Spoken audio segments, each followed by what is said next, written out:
Part 1, Sections 4 to 5 of Flatland. Recording by Ruth Golding. Flatland, A Romance of Many Dimensions, by Edwin Abbott Abbott. Part 1, Section 4, Concerning the Women. If our highly pointed triangles of the soldier class are formidable, it may be readily inferred that far more formidable are our women. For if a soldier is a wedge, a woman is a needle, being, so to speak, all point, at least at the two extremities. Add to this the power of making herself practically invisible at will, and you will perceive that a female in Flatland is a creature by no means to be trifled with. But here, perhaps, some of my younger readers may ask how a woman in Flatland can make herself invisible. This ought, I think, to be apparent without any explanation. However, a few words will make it clear to the most unreflecting. Place a needle on a table. Then, with your eye on the level of the table, look at it sideways, and you see the whole length of it. But look at it endways, and you see nothing but a point. It has become practically invisible. Just so is it with one of our women. When her side is turned towards us, we see her as a straight line. When the end containing her eye or mouth, for with us these two organs are identical, is the part that meets our eye, then we see nothing but a highly lustrous point.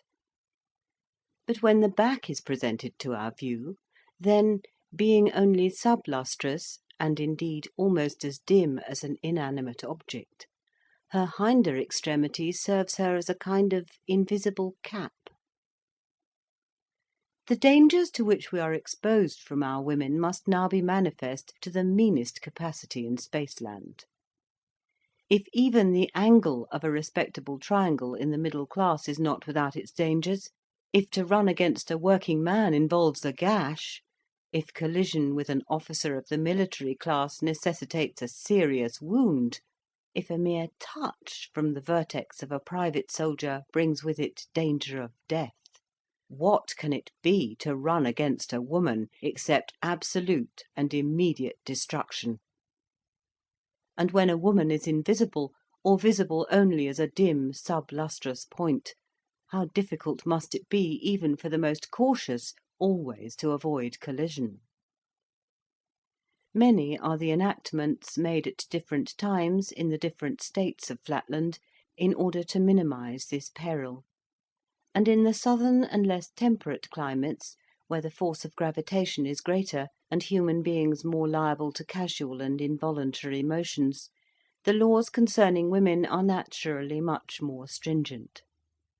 But a general view of the code may be obtained from the following summary. 1. Every house shall have one entrance in the eastern side for the use of females only, by which all females shall enter in a becoming and respectful manner, and not by the men's or western door. Footnote.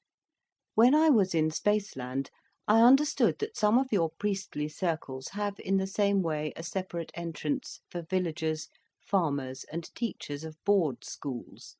Spectator, September 1884, page 1255.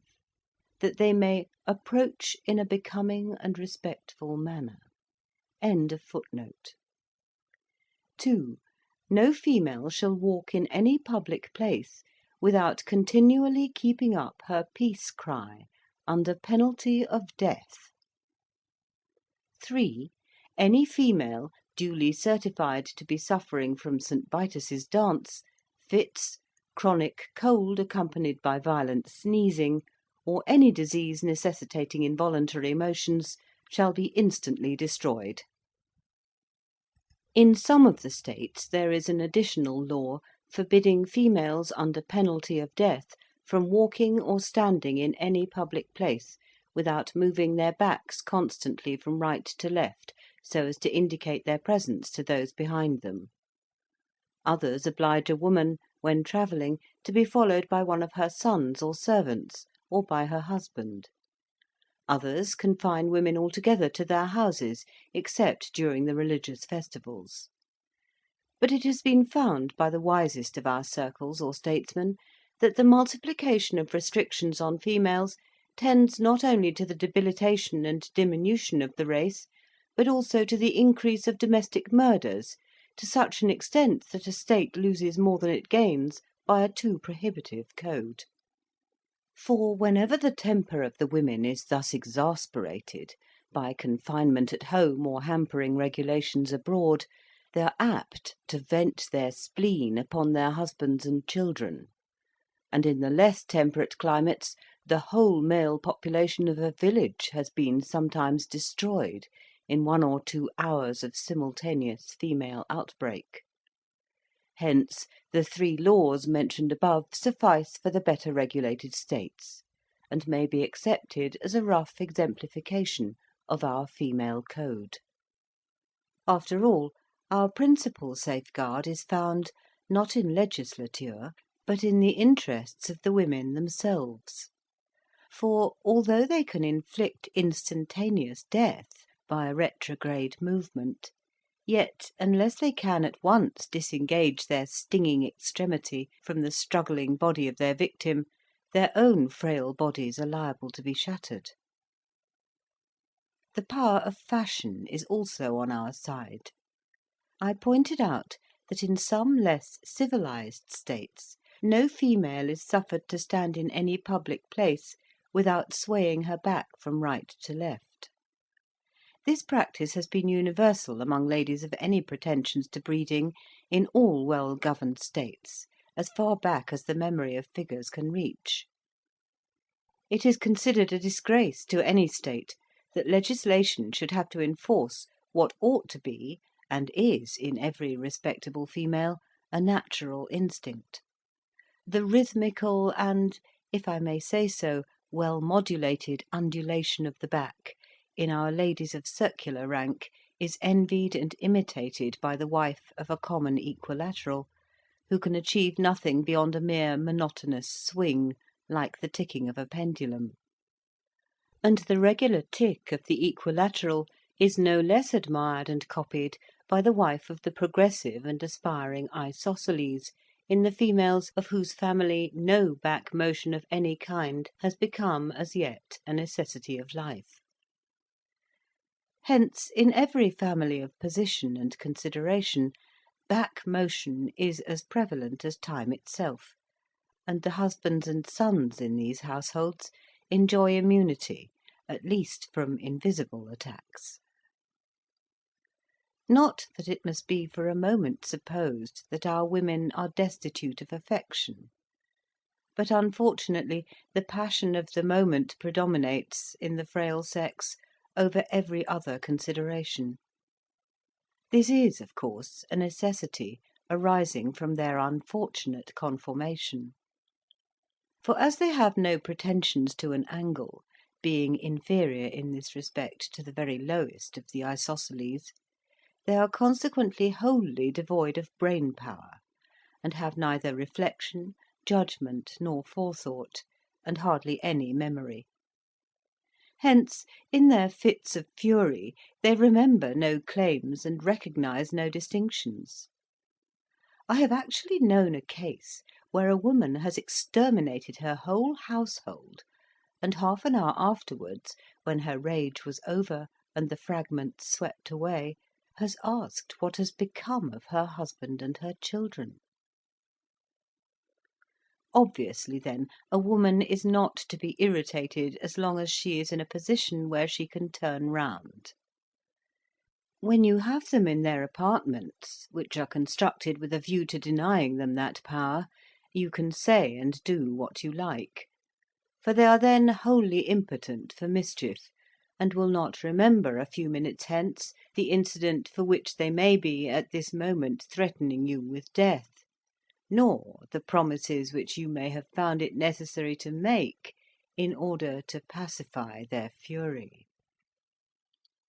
On the whole, we get on pretty smoothly in our domestic relations, except in the lower strata of the military classes.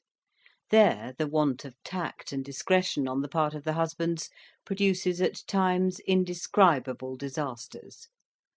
Relying too much on the offensive weapons of their acute angles, instead of the defensive organs of good sense and seasonable simulations, these reckless creatures too often neglect the prescribed construction of the women's apartments, or irritate their wives by ill-advised expressions out of doors, which they refuse immediately to retract.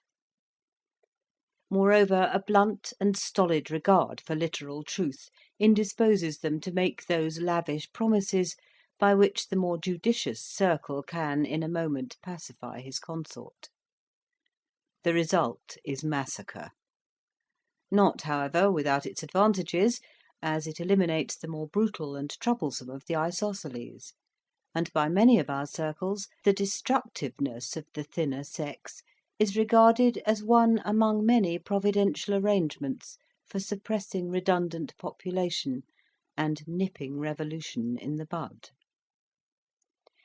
Yet even in our best regulated and most approximately circular families, I cannot say that the ideal of family life is so high as with you in Spaceland.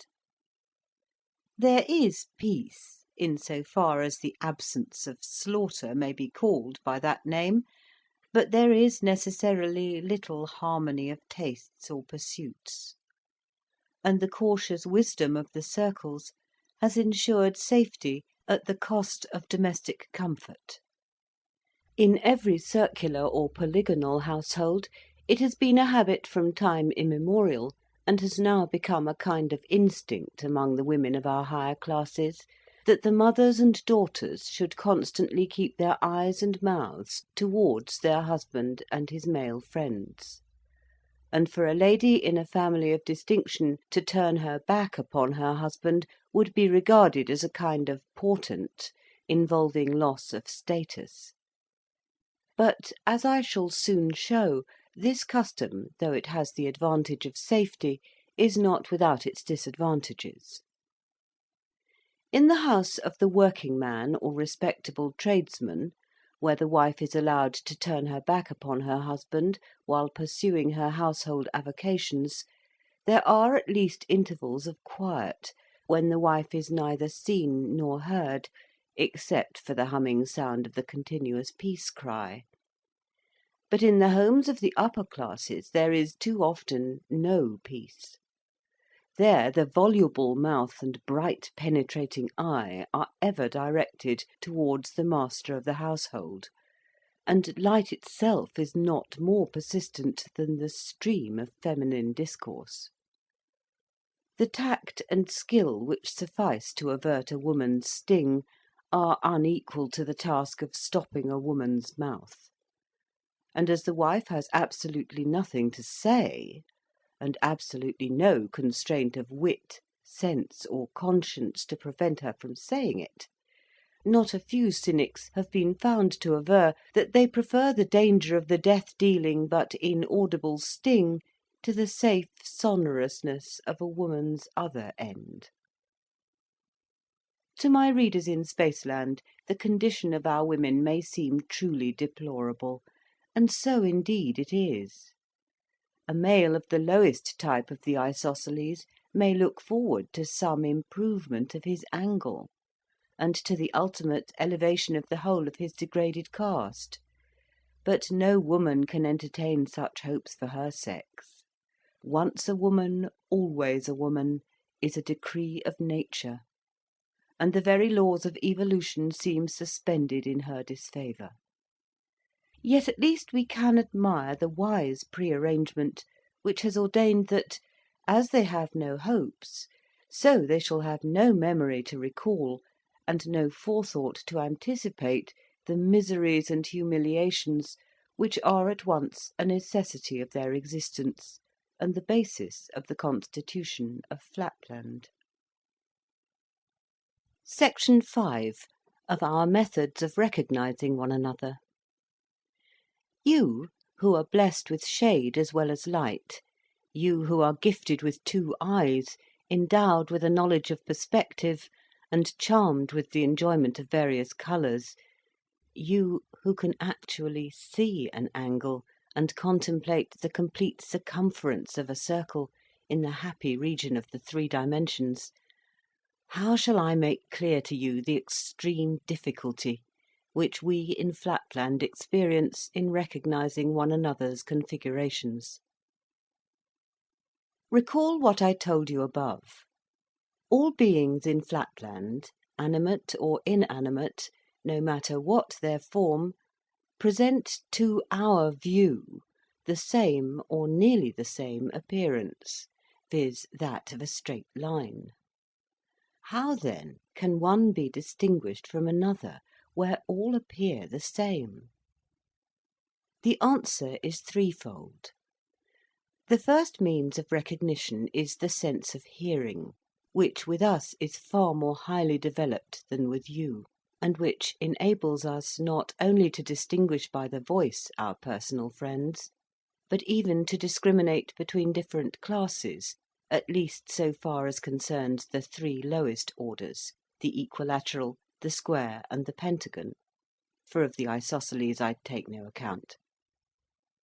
But as we ascend in the social scale, the process of discriminating and being discriminated by hearing increases in difficulty, partly because voices are assimilated, partly because the faculty of voice discrimination is a plebeian virtue not much developed among the aristocracy. And wherever there is any danger of imposture, we cannot trust to this method. Amongst our lowest orders, the vocal organs are developed to a degree more than correspondent with those of hearing, so that an isosceles can easily feign the voice of a polygon, and with some training, that of a circle himself. A second method is therefore more commonly resorted to. Feeling is, among our women and lower classes, about our upper classes I shall speak presently, the principal test of recognition, at all events between strangers, and when the question is, not as to the individual, but as to the class. What, therefore, introduction is among the higher classes in Spaceland, that the process of feeling is with us.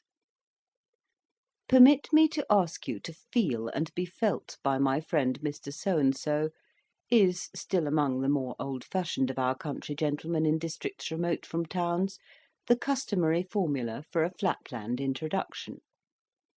But in the towns, and among men of business, the words "be felt by" are omitted, and the sentence is abbreviated to "Let me ask you to feel Mr. So-and-so," although it is assumed, of course, that the feeling is to be reciprocal. Among our still more modern and dashing young gentlemen, who are extremely averse to superfluous effort, and supremely indifferent to the purity of their native language, the formula is still further curtailed by the use of "to feel" in a technical sense, meaning to recommend for the purposes of feeling and being felt. And at this moment the slang of polite or fast society in the upper classes sanctions such a barbarism as "Mr. Smith, permit me to feel you, Mr. Jones." Let not my reader, however, suppose that feeling is with us the tedious process that it would be with you, or that we find it necessary to feel right round all the sides of every individual before we determine the class to which he belongs. Long practice and training, begun in the schools and continued in the experience of daily life, enable us to discriminate at once by the sense of touch between the angles of an equal-sided triangle, square, and pentagon. And I need not say that the brainless vertex of an acute-angled isosceles is obvious to the dullest touch. It is therefore not necessary, as a rule, to do more than feel a single angle of any individual, and this, once ascertained, tells us the class of the person whom we are addressing, unless, indeed, he belongs to the higher sections of the nobility. There the difficulty is much greater. Even a Master of Arts in our University of Wentbridge has been known to confuse a 10-sided with a 12-sided polygon, and there is hardly a Doctor of Science, in or out of that famous university, who could pretend to decide promptly and unhesitatingly between a 20-sided and a 24-sided member of the aristocracy.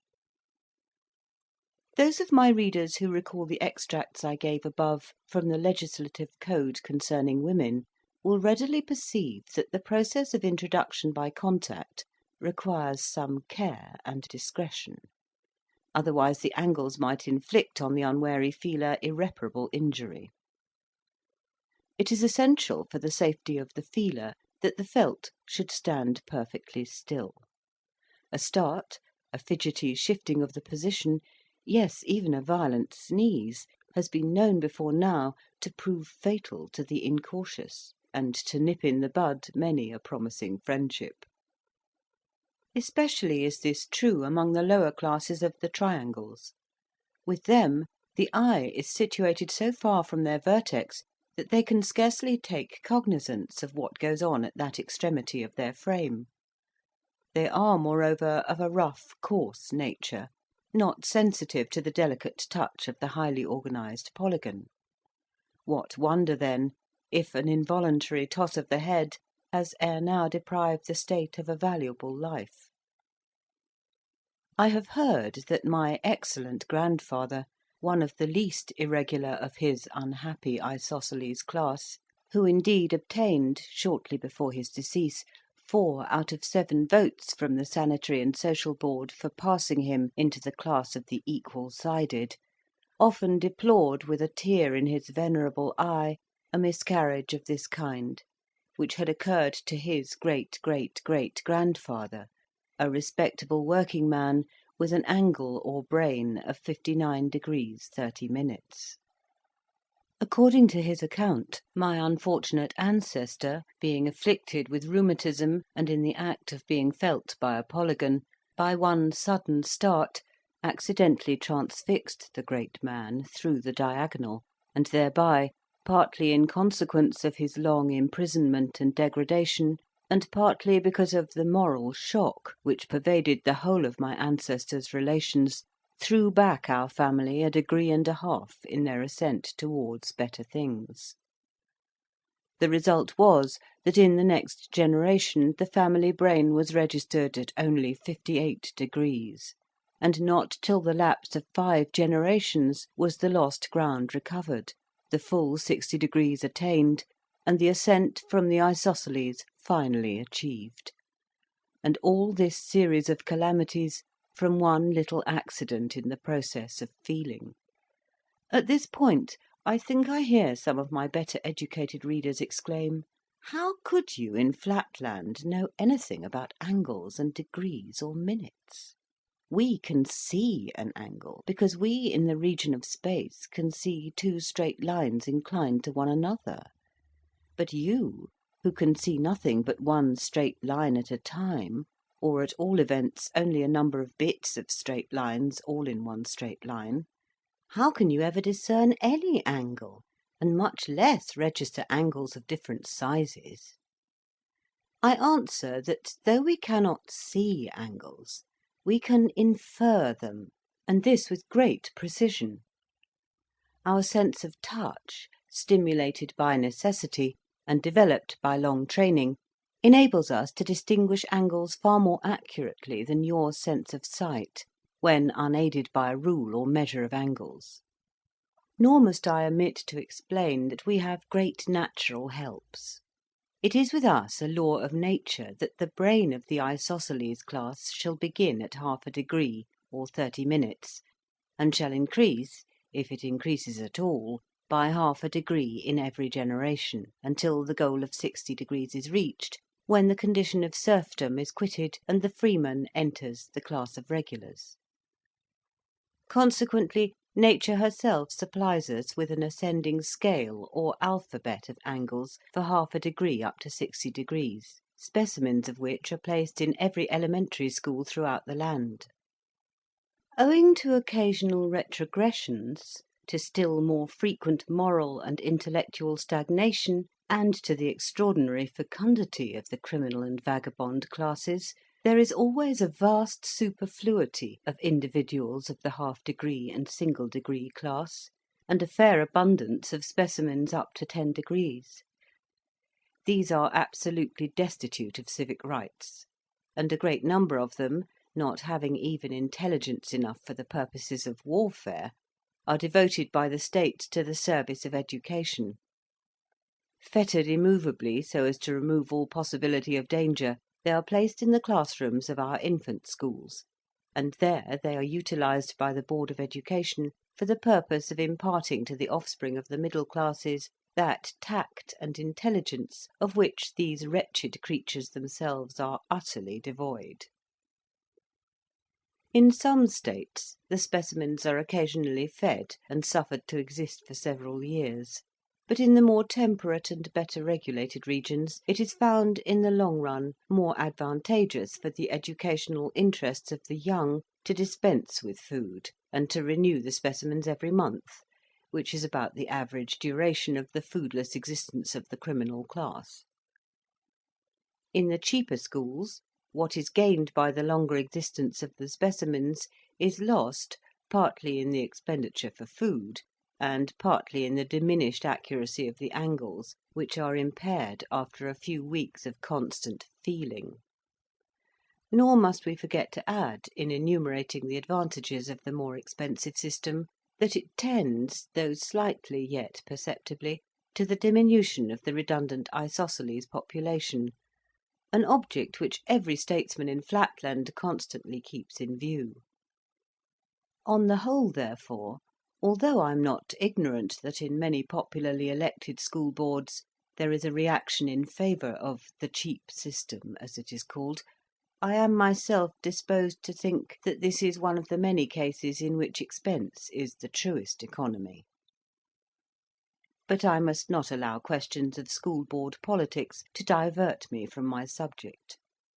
Enough has been said, I trust, to show that recognition by feeling is not so tedious or indecisive a process as might have been supposed, and it is obviously more trustworthy than recognition by hearing. Still there remain, as has been pointed out above, the objection that this method is not without danger. For this reason, many in the middle and lower classes, and all without exception in the polygonal and circular orders, prefer a third method, the description of which shall be reserved for the next section. End of Part 1, Section 5. Recording by Ruth Golding.